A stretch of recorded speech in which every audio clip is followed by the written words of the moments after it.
food of the gods, the substances that all through the ages have helped us alter our awareness, our perception of reality. Terence McKenna is a writer, a speaker, and in fact an activist. And what's your feeling when I say drugs?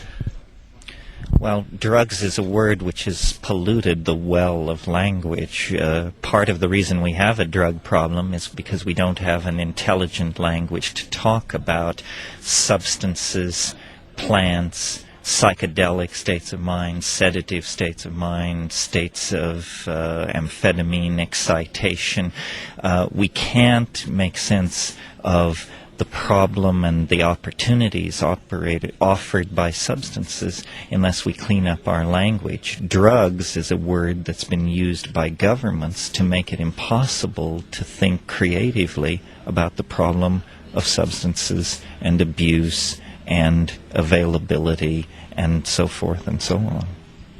In the minds of the people, the word drugs, which was once used as healing medications, and still drug companies that make, Tylenol are considered very legitimate.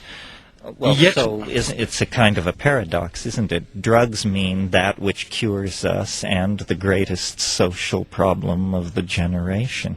So there, right there, you see the schizophrenia involved in thinking about drugs. Apparently there are good drugs sanctioned by science and medicine, and bad drugs used by brown people in strange rites and growing in unusual plants in distant parts of the world. This kind of thinking, because it's naive, leads, of course, to social problems and bad politics and bad social policy.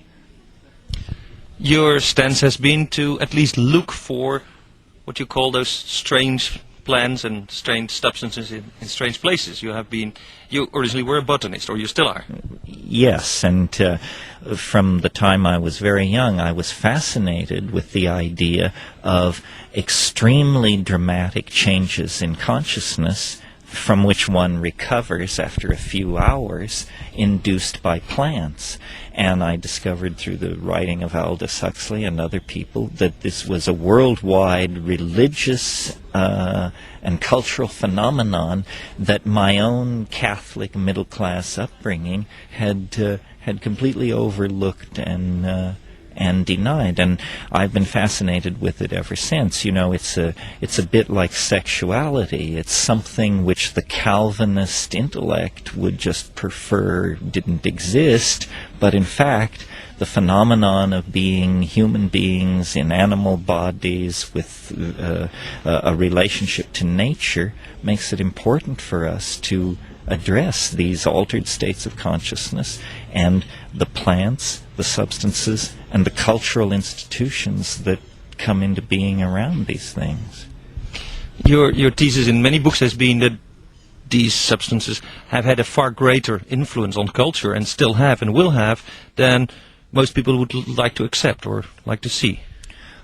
Yes, I mean, to my mind, human history is the story of one substance after another distorting or transforming human values and society. A perfect example would be sugar. Most people don't even think of sugar as a drug, and yet we may think cocaine distorted moral and political values in Latin America, but sugar brought back slavery. Slavery actually died with the Roman Empire. Nobody worked agricultural products with slaves in the Middle Ages. It wasn't until the early 1400s that the Portuguese began producing sugar, and they used up Jews and prisoners, and so then they started buying human beings from Arab traders, and the Pope was in on the deal, and everybody was in on the deal. I mean, this is drug corruption of the central institutions of society on a massive scale. But that has gone on till our days we have alcohol, we have tobacco. Well, this is my very point, that every society chooses a small number of substances, no matter how toxic, and enshrines them in its cultural values, then demonizes all other substances, and uses and then persecutes and launches witch hunts against those users whenever some political pretext requires witch hunts and persecutions. So it's an old game, and it's been played in many places. Hopefully, part of the advancement of society toward ideas of universal human rights and that sort of thing, it certainly must include the idea of the universal human right to take responsibility for and to alter your own state of consciousness as you see fit. I don't think we can even pretend that we are on the edge of a civilized dialogue until we grant that people's minds, like their bodies, must be a domain free from government control. In American law, we have the notion of life, liberty, and the pursuit of happiness. If the pursuit of happiness means anything, it must mean the right to use and experiment with substances and plants. But do we need, say, more research, or do we know all we need to know about entheogens or hallucinogens? No, we need endless amounts of research. The fact that these things have been illegal in most countries for 50 years means there is a huge lag in understanding the impact of these things on human beings. How many people have taken MDMA, and yet MDMA has not been thoroughly studied by science? How many people have smoked DMT? Same thing. In a way, by making these drugs illegal, we're setting ourselves up for a potential catastrophe someday when some side effect is overlooked because the drugs were not rationally reviewed with an eye not toward keeping them out of the hands of the public, but with an eye toward public safety and educating the public in safe use of these things. The state should not, in the matter of drugs, any more than in the matter of sex, act as the secret agent for the agenda of the church. And that's what's happening. People want to stimulate themselves. They want to explore their consciousness. They want to sedate themselves. Who are we to stand in their way with a moral ideology and the long, heavy arm of the law to interfere with that? It distorts civilized values. But that's the bottom line. Drug repression distorts civilized values and political discourse. Many people emphasize the bad effects of using, LSD, DMT. Do you think there are positive effects in general, and are there positive effects that are yet to be discovered? Well, yes. Anyone who has actually been around people using psychedelics know they have tremendous therapeutic potential, tremendous potential to launch people into confrontations with aspects of their personality or their history that they are in denial of.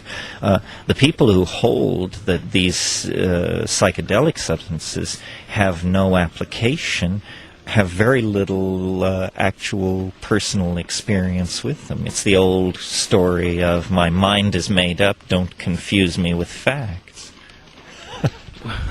Would psychology be further ahead? Would you have learned more about the way the human mind works on itself in an interaction with others if the research, say, on the use of LSD or ibogaine or many of these substances would have proceeded in an orderly and what you could call scientific way?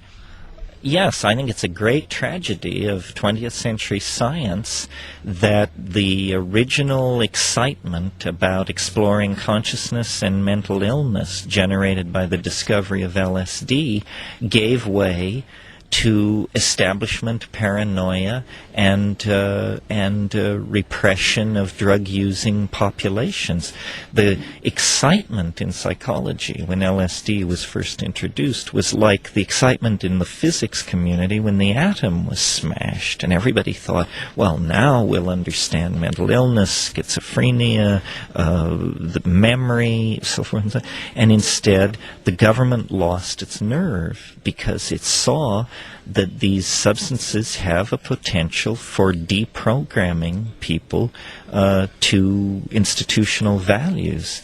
And that was so terrifying that all the promise for mental illness and creativity studies and so forth and so on was sacrificed to institutional paranoia about the fact that drugs might actually cause people to wake up to some of the abuses and scams that were being run by late modernism and capitalism.